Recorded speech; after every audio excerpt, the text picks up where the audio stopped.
Class నుంచి కూడా ఎటువంటి ఫెసిలిటీస్ లేకుండా కలెక్టరేట్ పక్కనే ఉన్నటువంటి భూదాన్ భూమి కాలనీలో 9th class 10th inter degree beedi నేను మొత్తం అక్కడే పూర్తి చేసుకున్నాను. వితౌట్ ఎనీ ఫెసిలిటీస్, మౌలిక వసతులు లేకుండా, కరెంట్, వాటర్ ఎటువంటి ఫెసిలిటీస్ లేకుండా, రోడ్స్ కానీ ట్రాన్స్ఫర్మేషన్ కానీ ఎటువంటి ఫెసిలిటీస్ లేకుండా నేను చదువంతా కూడా అక్కడే కంప్లీట్ చేసుకుంటున్నాను. అక్కడ ఏంటంటే ఇర్రెస్పాన్సిబుల్ గవర్నమెంట్ అని చెప్పడానికి అక్కడ యూసీసీ ఆర్ఏఎంఎల్ పార్టీ ఆధ్వర్యంలో గ్రామీణ పేదల సంఘం వారి సభ్యులు మమ్మల్ని ముందుండి నడిపిస్తున్నారు. వారే పేద ప్రజలందరినీ సేకరించి ఎవరైతే అర్హత కలిగిన వారో చూసి వారందరికీ కూడా ఈ స్థలాలు కేటాయించారు.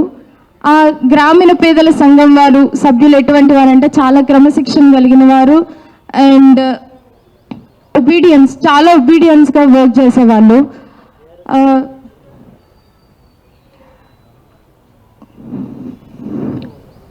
చాలా ఒబీడియన్స్గా ఉంటారు వాళ్ళు. భూదాన్ బోర్డు వీళ్ళు చాలా నమ్మకమైన వాళ్ళు. ఖచ్చితంగా పేదలకే వీళ్ళు పంచుతారు అనే నమ్మకంతో భూదాన్ బోర్డు ఇక్కడ యూసీసీ ఆర్ఎంఎల్ పార్టీ వాళ్ళకి ఈ స్థలాలన్నీ భూదాన్ పట్టాలు రాజేంద్ర ప్రసాద్ గారు స్వయాన భూదాన్ పట్టాలన్నీ కూడా వీళ్ళకి హ్యాండ్ ఓవర్ చేయడం జరిగింది. తక్షణమే వాళ్ళు ఎవరైతే రెంట్స్ కొంటున్నారో, ఎవరైతే కనీసం నిస్సహాయ స్థితిలో ఎవరైతే బ్రతుకుతున్నారో వారందరినీ కూడా సేకరించి 2014లో 1865 మందికి 2014లో అక్కడ భూములు కేటాయించడం జరిగింది. 100 గజాలు చొప్పున ప్రతి ఒక్క కుటుంబానికి అక్కడ భూములు కేటాయించడం జరిగింది. ఎవరైతే రెంట్స్ కొండి ఇబ్బంది పడుతున్నారో, ఎటువంటి వసతులు లేక ఇబ్బంది పడుతున్నారో, ఇంకా నిస్సహాయ స్థితిలో ఏం చేయలేని పరిస్థితిలో ఉన్న కుటుంబాలన్నీ కూడా సేకరించి భూదాన్ బోర్డు వాళ్ళు ఈ గ్రామీణ పేదల సంఘం వారు మమ్మల్ని అందరినీ కూడా సేకరించి మాకు స్థలాలు ఇచ్చారండి. అక్కడ మేము 10 సంవత్సరాల నుంచి ఉంటున్నాము. అసలు ఒక్క ఫెసిలిటీ కూడా మాకు లేదు. Irresponsible government. అసలు ఒక వాటర్ లేదు, కరెంట్ లేదు, రోడ్స్ లేవు. అసలు మనిషి బ్రతకడానికి కావలసిన వనరులు ఏవి కూడా అక్కడ లేవు. మాకు అనిపించింది మాకు ఆదివాసీ కాలంలో జీవిస్తున్నామేమో అని. మాకు కష్టపడి ఆ 10 సంవత్సరాలు కూడా కష్టపడి మేము పోగేసుకున్న డబ్బులన్నీ కూడా ప్రతి ఒక్క రూపాయి కూడబెట్టి మేమందరము ఎన్నో ఇల్లంటే ఎవరికి ఇష్టం ఉండదండి. మన జీవితంలో ఒక మనిషికి ఉండే కళ ఇల్లంటే ప్రతి ఒక్క మనిషికి ఉండే లక్ష్యం. ఆ లక్ష్యాన్ని సాధించడానికి వాడి జీవితం అంతా కష్టపడుతూనే ఉంటాడు. మేము అదే విధంగా కష్టపడి మా ఇల్లులే మా సర్వస్వం అనుకొని మేము రూప కూడేసుకొని 10 సంవత్సరాలు కష్టపడి మా ఇల్లులు కట్టుకున్నాం సార్. ఒక్క క్షణంలో జేసీబీతో జస్ట్ అట్లా అంటే మా ఆశలు మా కళలు అన్ని నేలమట్టం అయిపోయినాయి. మేము చాలా కష్టపడి మా పేరెంట్స్ కానీ ఇంకా అక్కడ ఉన్న వాళ్ళు సార్ అక్కడ పేదవాళ్ళు కాదంటున్నారు. ఎటువంటి వసతులు లేకుండా పేదవాళ్ళు నివసిస్తారా సార్ అక్కడ? మీరు అందరూ అక్కడ బలిసిన వాళ్ళు ఉన్నారు, ఇంకా కోటీశ్వర్లు ఉన్నారు అంటున్నారు. 10 సంవత్సరాల నుంచి ఎవడైనా లక్షాధికారి 10 సంవత్సరాల నుంచి ఎవడైనా ఎటువంటి ఫెసిలిటీస్ లేకుండా ఎవడైనా బ్రతకగలుగుతాడా?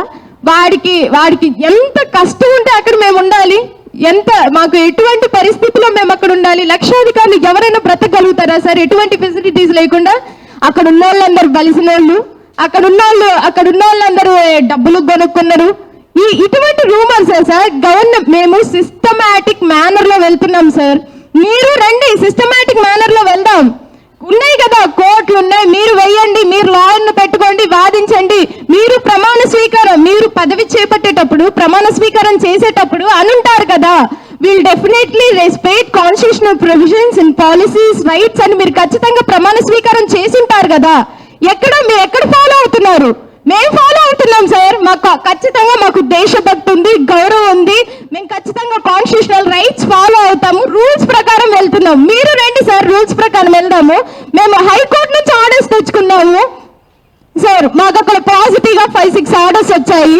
దాంట్లో ఒక ఆర్డర్ ఏంటంటే అక్కడ నివసిస్తున్న ప్రజలకి తక్షణమే వాటర్, కరెంట్, రోడ్స్, ప్రతి అక్కడ నివసిస్తున్న 1000 కుటుంబాల వరకు తక్షణమే వాళ్ళకి ఏదైతే అవసరాలు ఉన్నాయో వారి అవసరతలన్నీ తీర్చి వాళ్ళకి అన్ని ఫెసిలిటీస్ ప్రొవైడ్ చేయమని హైకోర్టు నుంచి, సుప్రీం కోర్టు నుంచి ఆర్డర్స్ వచ్చాయి.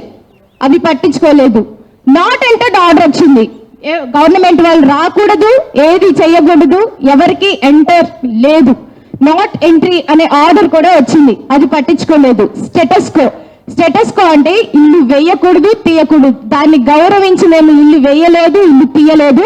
వాళ్ళు వచ్చి అక్రమంగా సార్ 4000 మంది ఫోర్స్ తో రావడానికి ఎవరు సార్? మేము పాకిస్తాన్ నుండి వచ్చామా?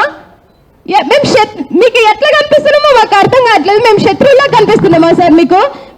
కూలి చేసుకొని బ్రతికే ప్రజల మీద 4000 మంది ఫోర్స్, మున్సిపాలిటీ వాళ్ళేంటి, ఇంకా ఆర్మీ వాళ్ళు, పోలీస్ శాఖ వాళ్ళు, ఇంకా వీళ్ళు రెవెన్యూ వాళ్ళు, ఎంఆర్ఓలు, విఆర్ఓలు, ఏంటి సార్ ఒక సీక్రెట్ ప్లాన్ పెట్టుకొని వచ్చారు సార్. ఎవరి మీద ఈ సీక్రెట్ ప్లాన్? ఎవరి మీద సార్? పేద ప్రజల మీద ఈ సీక్రెట్ ప్లాన్ ఎవరి మీద? ఈ సీక్రెట్ ఆపరేషన్ ఎవరి మీద నడిపిస్తున్నారు సార్? మా మీద. అవసరమా సార్? దాన్ని రెండు సార్ ఆర్డర్స్ ప్రకారం వెళ్దాం అంటే రారు. మాకు అవినీతే కావాలి, అన్యాయపరంగా వెళ్తాం, దోచుకుంటాం అంటే కుదరదు సార్. మీరు అనుకుంటారు ఏది మేము అధికారంలో ఉన్నా ఏది చేస్తే అది నడిచిద్ది అని మీరు అనుకుంటున్నారు.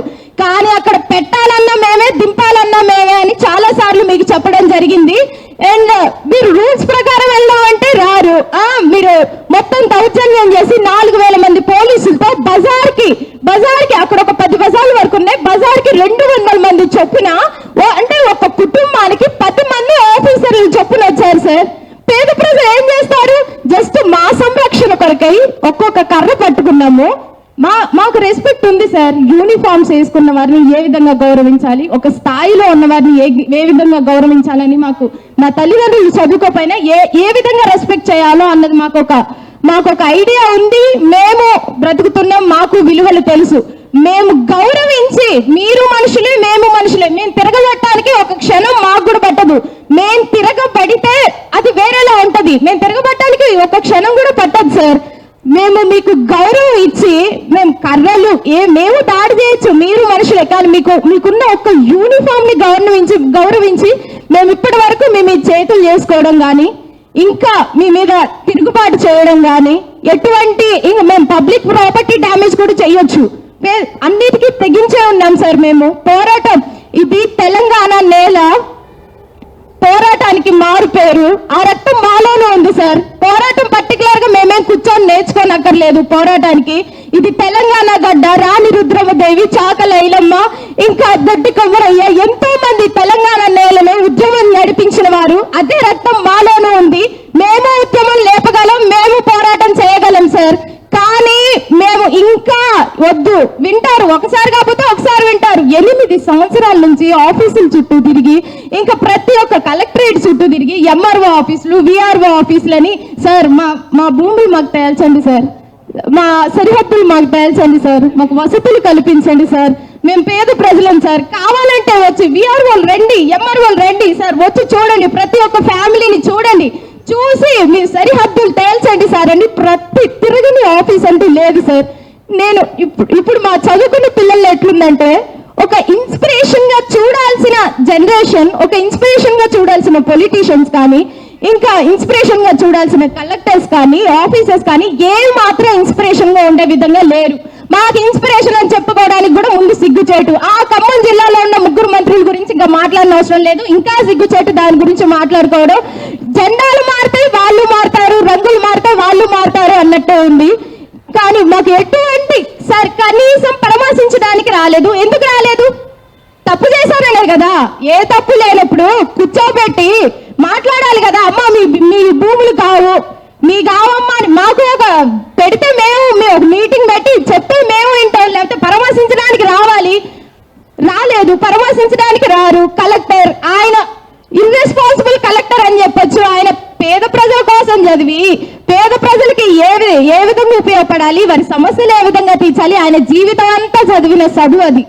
ఆ చదువుకు కూడా వాల్యూ లేకుండా చేస్తుంటూ మాకు ఇన్స్పిరేషన్ ఉంటాడని ఇంకే మాత్రం అనుకోవట్లేదు. ముందు ఆయన సస్పెండ్ చేయాలని మేము కోరుతున్నాము. ఆయన ఎక్కడెక్కడికో వెళ్ళి ఈ రోడ్ ఎలా క్వాలిటీ ఉంది, ఈ రోడ్ క్వాలిటీ ఉందా లేదా అని ఏదో ఆయన రెస్పాన్సిబుల్ అయినట్టు చేతులు పెట్టి కింద చూస్తుండు. ఆయన 4 అడుగులు వేస్తే మా కాలనీ వచ్చింది. ఆయన సంవత్సరం అంతా పనిచేసిన తీరని పనులు ఉన్నాయి సార్ మా దగ్గర. ఆయన కనీసం కూడా మాకు పరామర్శించడానికి రాలేదు. మీరు ఇక్కడ వాల్యుబుల్ గా ఉంటున్నారా లేదా, మీ పట్టాలేంటి, గవర్నమెంట్ వాళ్ళు.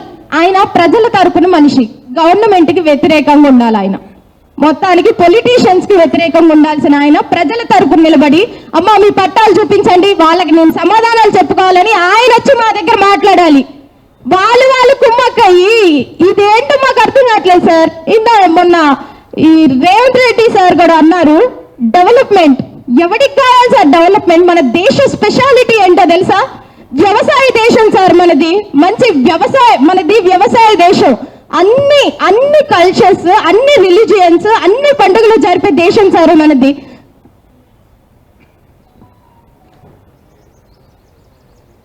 ఓకే,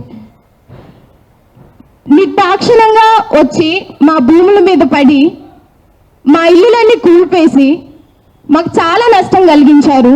మా డిమాండ్స్ ఏంటంటే మా భూములు మాకు ఇవ్వాలి.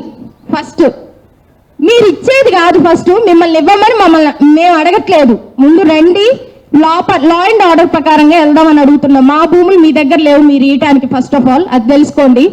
మా భూములు మాకు కావాలి. నష్టపరిహారాలు, ఒక్కొక్కరికి నష్టపరిహారాలు చెల్లించాలి. మీ సొమ్ము తీసుకొని మేము ఇల్లు కట్టుకోలేదు. మా సొమ్ము మీద చేయడానికి మీకు ఏ మాత్రం అర్హత లేదు. అండ్ మీరు ఖచ్చితంగా మాకు నష్టపరిహారాలు చెల్లించాలి. మా భూములు మాకే కావాలి. అండ్ అన్ని ఫెసిలిటీస్ అక్కడ ఉన్న ప్రజలకు కల్పించాలి. Thank you.